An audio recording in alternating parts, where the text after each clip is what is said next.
Hello everyone, I hope you all are fine and welcome back to my YouTube channel Trending IELTS. My today's cue card is describe a plan in your life that is not related to work or study. अपनी life में कोई ऐसा plan बताओ जो कि related नहीं है आपके वर्क के साथ और स्टडी के साथ. And the bullet points for this cue card are what it is about, किस चीज़ के बारे में है, why you have made it, क्यों आपने ये प्लान बनाया है, what do you need to do first, क्या आपको ज़रूरत है पहले करने की, and explain how you would feel if it is successful, और एक्सप्लेन करो कि आपको कैसा फील होगा अगर आपका ये वाला प्लान जो है वो सक्सेसफुल होगा. And the simple answer is most of the people have some dreams, wishes and plans in their life rather than the study or career, and I am not exceptional. ज़्यादातर लोगों के dreams होते हैं, wishes होती हैं, plans होते हैं उनके लाइफ में उनकी स्टडी और करियर को छोड़कर, एंड मैं भी उनसे एक्सेप्शनल नहीं हूँ. The plan that I have in my mind is none other than awareing the society about the value of nature. और प्लान जो मेरे माइंड में है वो कोई और नहीं है, वो है अवेयर करना सोसाइटी को about the value of nature, nature की वैल्यू के बारे में. So the first bullet point is covered now. What it is about, किस चीज़ के बारे में है, to aware the society about the value of nature. And the second bullet point is why you have made it, क्यों आपने ये plan बनाया है. Actually I am a nature lover and like to spend time in greenery. असलियत में मैं एक क्या हूँ, नेचर लवर हूँ और मुझे अच्छा लगता है टाइम स्पेंड करना ग्रीनरी में. Since my childhood the nature has changed a lot due to the development of technology and other scientific innovations. और मेरे चाइल्डहुड से अब तक क्या हो गया है, नेचर काफ़ी ज़्यादा चेंज हो चुका है डेवलपमेंट की वजह से, टेक्नोलॉजी की और अदर साइंटिफिक इनोवेशंस की वजह से. These things have put an adverse effect on nature. In things ने काफ़ी ज़्यादा बुरा प्रभाव डाला है नेचर पर. Still I think that human beings effort can save the nature from destruction. फिर भी मुझे लगता है कि ह्यूमन बींग्स के एफर्ट्स जो हैं वो नेचर को तबाही से बचा सकते हैं. Moreover, if the environment will be pollution free, no one will suffer from breathing problems. इसके अलावा अगर इन्वायरमेंट पोल्यूशन फ्री होगा तो कोई भी पर्सन जो है वो ब्रीथिंग प्रॉब्लम से सफ़र नहीं करेगा. Apart from this, various species of animals and birds are going to extinct due to changes in climate. इसके अलावा काफ़ी ज़्यादा जो स्पीसीज़ हैं बर्ड्स की और एनिमल्स की, वो क्या है, खतरे की कंगार पर है क्लाइमेट के चेंज होने की वजह से. And our next generations will have to pay a lot to survive in such situations. इसके अलावा हमारी नेक्स्ट जनरेशन्स को काफ़ी ज़्यादा पे करना पड़ेगा, काफ़ी ज़्यादा मुश्किलों का सामना करना पड़ेगा ऐसी सिचुएशन में रहने के लिए. When people get to aware about this they will definitely come forward to save the nature. जब लोग इस चीज़ों के बारे में अवेयर हो जाएंगे तो वो डेफिनेटली आगे आएंगे नेचर को सेव करने के लिए. That's why I made this plan. इसी चीज़ की वजह से मैंने ये प्लान बनाया है. तो हमने इसमें वही थिंग्स बता दी कि क्यों आपने प्लान बनाया, क्योंकि नेचर की काफ़ी ज़्यादा डिस्ट्रक्शन हो रही है और इससे क्या इन्वायरमेंट पर बुरा प्रभाव पड़ रहा है और इससे ब्रीथिंग प्रॉब्लम्स से लोग सफ़र कर रहे हैं. काफ़ी ज़्यादा स्पीसीज़ जो हैं बर्ड्स की, एनिमल्स की ख़त्म हो रही है, तो इन्हीं सब थिंग्स की वजह से. And what do you need to do first, क्या आपको ज़रूरत है पहले करने की. To accomplish this plan, I have to leave no stone unturned. It is an idiom which means try every possible way to achieve something. कि मैं अपना हर एक पॉसिबल जो वे है वो करूँगी, कि हर एक मुश्किल का सामना करूँगी. No doubt that to change the society. इसमें कोई डाउट नहीं है, सोसाइटी को चेंज करने के लिए we need to start from our selves. हमें अपने खुद से स्टार्ट करना पड़ता है. So I will try my best. इसीलिए मैं अपनी हर संभव कोशिश करूँगी. Firstly I will start by by planting trees in and around my house. First of all मैं स्टार्ट करूँगी प्लांटिंग ट्रीज से अपने घर में और घर की सराउंडिंग में।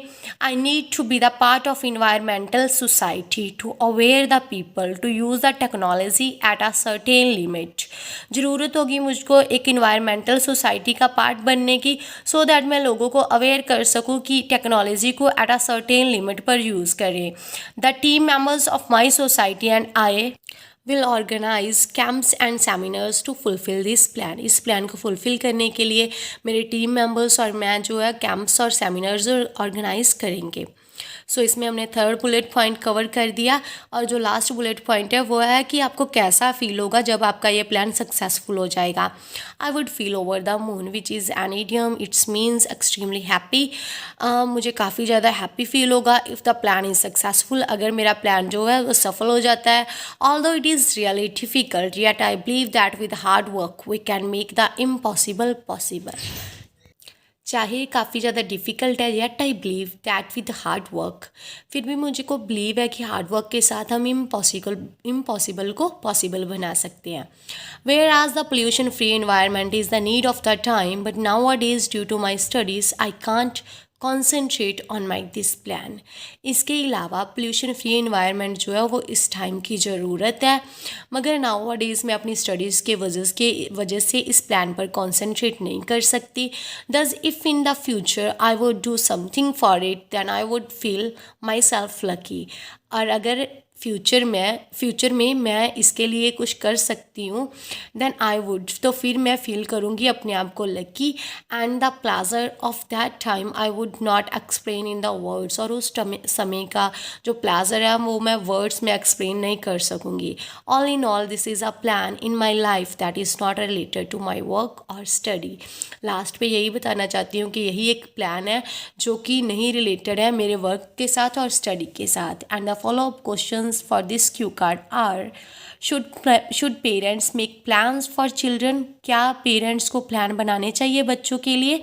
And the answer is parents should get to know about their children's desires and goals, make the plans according to it.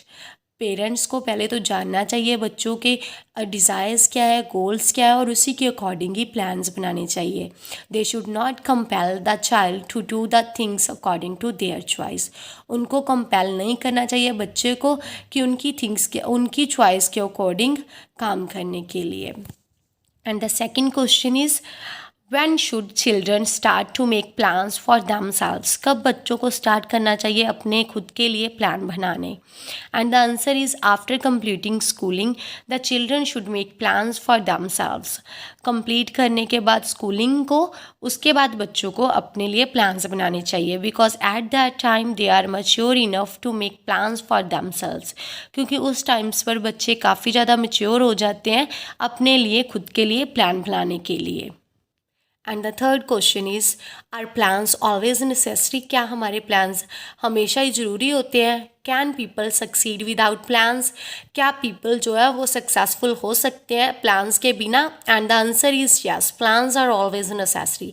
Plans हमेशा ही ज़रूरी होते हैं, because if we have any plan in our mind, अगर हमारे mind में कुछ plan होगा then we will do efforts to accomplish that, तभी हम उसको फुलफ़िल करने के लिए एफर्ट्स करेंगे। Although some people get success by luck, चाहे कुछ लोग लक की वजह से सक्सेसफुल हो जाते हैं, but it is really rare, मगर ये काफ़ी ज़्यादा रेयर होता है। So thinking about getting success without plan is impossible. So सोचना कि प्लान के बिना सक्सेसफुल हो जाएंगे, ये इम्पॉसिबल है। इसमें हमने दोनों क्वेश्चंस के आंसर दे दिए। क्या प्लान्स हमेशा नेसेसरी होते हैं? हाँ, हमेशा ही नेसेसरी होते हैं। और क्या लोग सक्सेसफुल हो सकते हैं प्लान्स के बिना? हो सकते हैं बाय लक, मगर ये काफ़ी रेयर है। सो सोचना कि प्लान के बिना सक्सेसफुल होना is impossible. And the question fourth is in general how do people make plans? Generally लोग कैसे प्लान बनाते हैं? And the answer is people make plans according to their interest, choices and circumstances. लोग plan बनाते हैं अपने interest के according, choices के अकॉर्डिंग और सर्कमस्टांसेस के अकॉर्डिंग, हालातों की अकॉर्डिंग बनाते हैं plan. Sometimes they take advice from their parents, कभी कभार वो अपने पेरेंट्स से एडवाइस लेते हैं, फ्रेंड्स से भी लेते हैं और रिलेटिव्स से भी, टू मेक अ प्लान बनाने के लिए। And the question fifth is, for a person with children, what influence does this have on their personal plans for the future? एक पर्सन जिसके मतलब विद चिल्ड्रन, जिसके बच्चे हों, वट इन्फ्लुएंस वो थिंक कैसा इन्फ्लुएंस डालती है उनके पर्सनल प्लान्स पर, फ्यूचर के लिए जो उनके होते हैं उस पर. And the answer is, a person with children always has to take care of their children. उस पर्सन को हमेशा ही अपने बच्चों की टेक केयर करनी पड़ती है और फुलफ़िल देयर नीड्स, बच्चों की नीड्स को फुलफ़िल करना पड़ता है. More over person has to think about their upbringing, and in this way their own personal plans take up back seat. तो उनको हमेशा ही बच्चों के अपब्रिंगिंग के बारे में सोचना पड़ता है और इस तरीके से उनकी लाइफ में उनके लिए जो प्लान्स होते हैं वो हमेशा ही बैक सीट ले लेते हैं. So the follow-up questions are also complete, and I hope you like my video, and if so then please like, share and subscribe my channel. Thank you.